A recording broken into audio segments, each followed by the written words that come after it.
Hello friends, I am Nisha Sharma, Associate Professor, Department of English. The topic that we are going to discuss today is characterization in Rabindranath Tagore's play, The Post Office. Rabindranath Tagore's The Post Office is widely considered as a play of symbols rather than a play of characters and incidents. However, unlike most symbolic plays, characters in the post office are not shadowy and featureless, representing certain abstract ideas or feelings. Characters in the play are highly individualized ones, breathing life in their own distinguished and dynamic ways. As the plot unfolds, some of the characters develop in the most unforeseeable manner. Some of the characters, however, are purely symbolic in nature. Even their names serve symbolic purposes. Characterization in the post office thus functions at both individual and symbolic levels. Character list in the play is very small, and Tagore also uses an ordinary language technique. The opening of the play is very revealing. Aside from Amal, the characters are each represented and distinct by their purpose. We have already discussed in detail the character of Amal, but here's a brief sketch. Amal is the central protagonist of the play, and the play plot hovers around him. Amal is described as a child angel endowed with the characteristic Gregorian qualities. He wins over people through sheer gentleness and affection. He has strong love of things and beings. He is essentially a lover of life. He is just a boy and is the compendium of all qualities which Tagore considered healthy. He is imaginative, adventurous, innocent, spontaneous, gentle, sympathetic, observant, curious, and full of love. He identifies himself with everything around him. He wins over people through sheer gentleness and affection, through sheer docility and submission.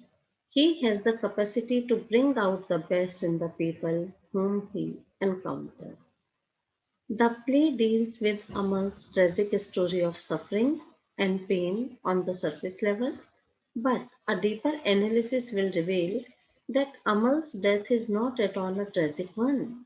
Instead, it is seen as a union between human soul and the Supreme Being. Amal is an innocent boy who is tired of the suffering of his life. Therefore, he is eager for deliverance from this earthly existence. It is an invitation to leave this world of pain and suffering and enter the world of eternal bliss. Amal has the magical power and charm to transform for the better every character that comes in touch with him. A case in hand is the character of Madhav, Amal's foster father. Amal has a strong inquisitiveness regarding the external world and yearns for the kind of knowledge that can't be educated, commencing a book. Next character is Auntie. Auntie is the unnamed wife of Madhav Datta and is also Amal's adoptive mother. She is mentioned just a few times in the play and only by Madhav and Amal.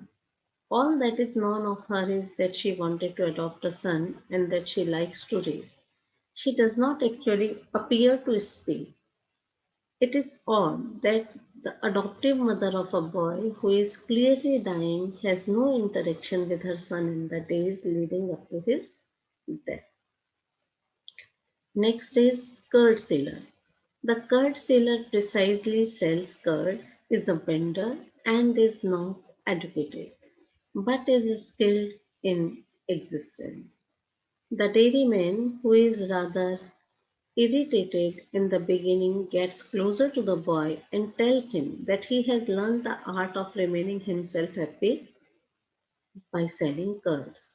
The curd seller is one of the townspeople who befriends Amal. He tells Amal of his village and teaches the boy how to sing the song he uses to sell his dahi. He also gives Amal free dahi on more than one occasion. He tells the boy that his question and excitement have shown me joy in selling dahi. Doctor. The physician is the man who diagnoses Amal's sickness and will not exceed him to depart the house since he is ill. The doctor cares for Amal by ordering his confinement and quoting scripture. Although it is clear to modern readers that the doctor is ignorant, the characters treat the doctor as wise and learned, following his every order. The doctor's nonsense is most evident when he makes the claim that the greater the suffering, the happier the outcome. His fear is greater than his desire to care for his patient, and he leaves house as soon as he sees the headman approaching. He does not finish his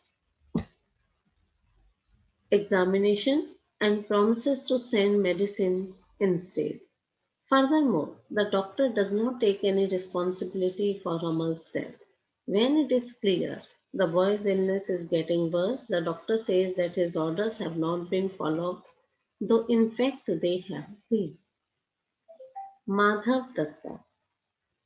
Amal's guardian Madhav Datta is a man who assumes in getting educated from books and feels comfortable at home relatively than in outdoor.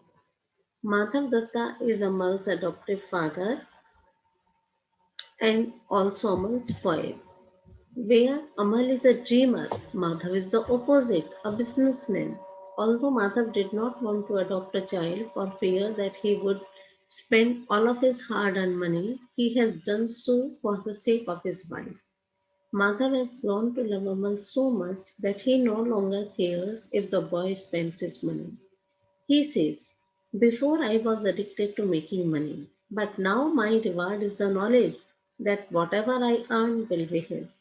At the same time, Madhav is a practical businessman. He often leaves Amal alone in order to go to work, despite the fact the boy is sick and bored by his enforced confinement. Madhav's practicality is shown in several ways. He wants Amal to become a pandit and laughs at the boy's ambitions to become a traveler.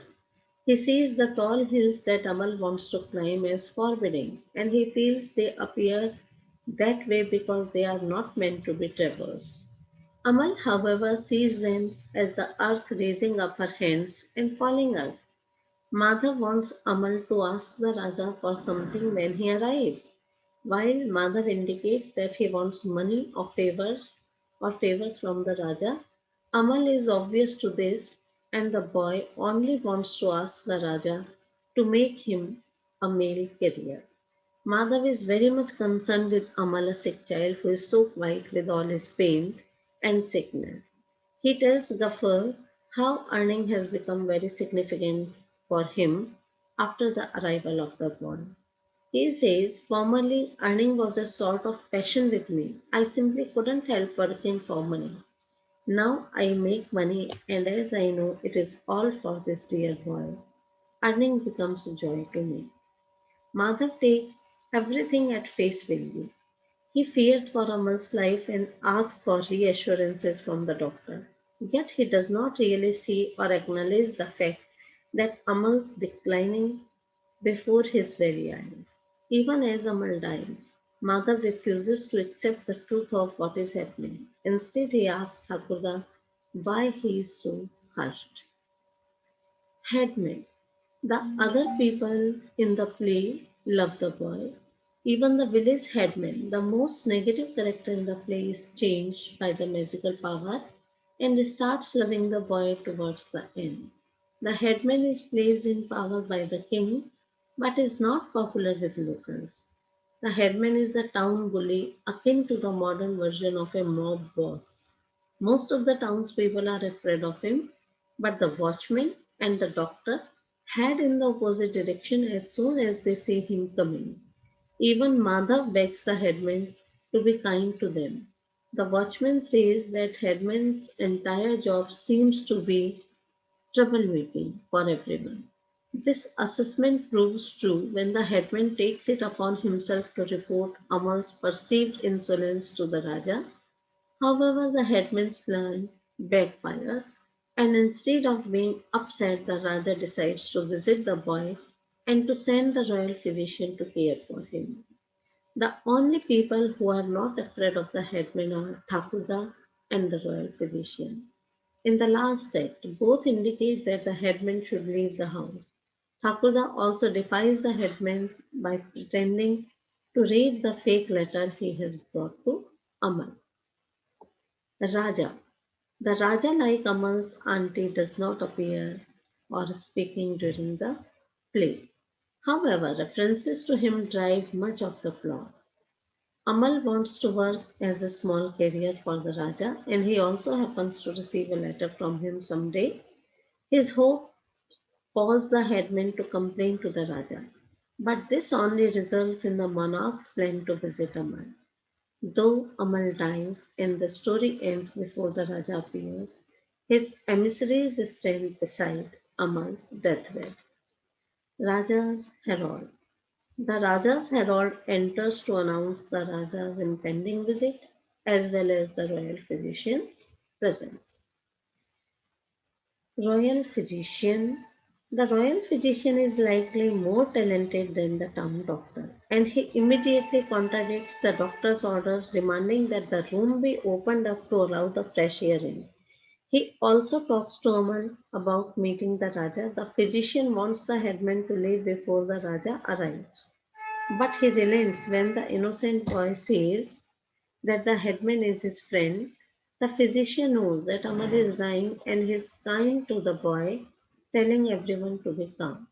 He says that Amal's sleep is coming. I will sit beside his pillow as he drifts off. Blow out the lamp, let the starlight come in. The physician is also kind to Shudha, who he tells her that Amal has fallen asleep and he agrees to whisper into Amal's ear at her request. Shudha. Shudha, who gathers flower, is naive and pleased to exert efforts for her parents. Shudha is one of the townspeople whom Amal befriends. She picks flowers and makes them into garlands, and that her father then sells. Although Shudha would like to stay and talk to Amal, she must go to do her work. She likes Amal, and the two children tease each other and flirt with one another. She promises to return and to bring Amal flowers even though he cannot play her for them. Although Shudha arrives after Amal has died, she still wants to give him the flowers as she has promised. She also wants the doctor to whisper into Amal's ear that Shudha has not forgotten you. Thakurda. Thakurda is a wanderer who is acquainted with Madhav. At Madhav's request, he promises not to excite Amal or allow him to play outside. For this reason, he dresses as a fakir and tells the boy stories of his mystical travels while Amal lies in bed. Although he seems somewhat silly, Thakurda has more sense than Madhav. Unlike Madhav, he knows that the Raja cannot be mad at a small child's imaginings, and he knows that Amal is dying. For this reason, he sits hushed, his palms pressed together as he holds a whistle for the boy. Finally, Thakurda grows more impatient with Madhav's obliviousness to the situation, snapping, "Be quiet, unbeliever, do not speak." Village boy. There are a cluster of boys who persuade Amal to confront the doctor and depart the house. The village boys are a group of children who pass by Amal's window. The boys invite him to join them, and when he says that he cannot, they encourage him to disobey. Despite this, the boys are wary when Amal offers them his toys. They want to know if he will regret giving them away, if they can really keep the toys, and that no one will punish Amal for giving them away. When Amal dispels their doubts, they agree to come and play with the toys outside of Amal's window. each one. Watchman. The watchman is one of the passerby whom Amal speaks with. Although the watchman tries to frighten Amal by threatening to arrest him, Amal thinks that this could be a great adventure. The boy asks the watchman about his gong, which is used to announce the time. From this conversation, the watchman makes a pun about mortality, though Amal does not appear to understand it. If Amal does understand the joke, then his answer indicates that he wants to die in order to be free. The watchman responds by observing that he shouldn't say such things. The watchman also tells Amal about the post office nearby, and this sets the plot in motion. The watchman is a devoted attendant to the king. He is sophisticated of the administration and the king's organization. The watchman expresses his warmth to the boy by telling him something about the gong and the town. Each character, like Amal, has a significant role to play in the inner drama of the soul, waiting for deliverance. Watchman symbolizes time. That time is most powerful and dates for none is clearly stated by him. Watchman, my gong sounds to tell people time waits for none but goes on forever. Thus, behind the apparent simplicity of the dialogue, deeper and profound meaning continues to flicker. Sudha, who gathers flowers, stands for sweetness and grace. Madhav solicits like a common man of prosperity. The physician symbolizes bookish knowledge that prevents men to achieve wisdom and true knowledge. Even the wicked headman has his place in the rich drama of life, standing for his obtrusive authority. Amal alone is an angelic creature, apparently passive but highly creative through his imaginative perception. While concluding with we can say, in the post office, characters come and go, but conflict that drives traditional Western drama is unimportant.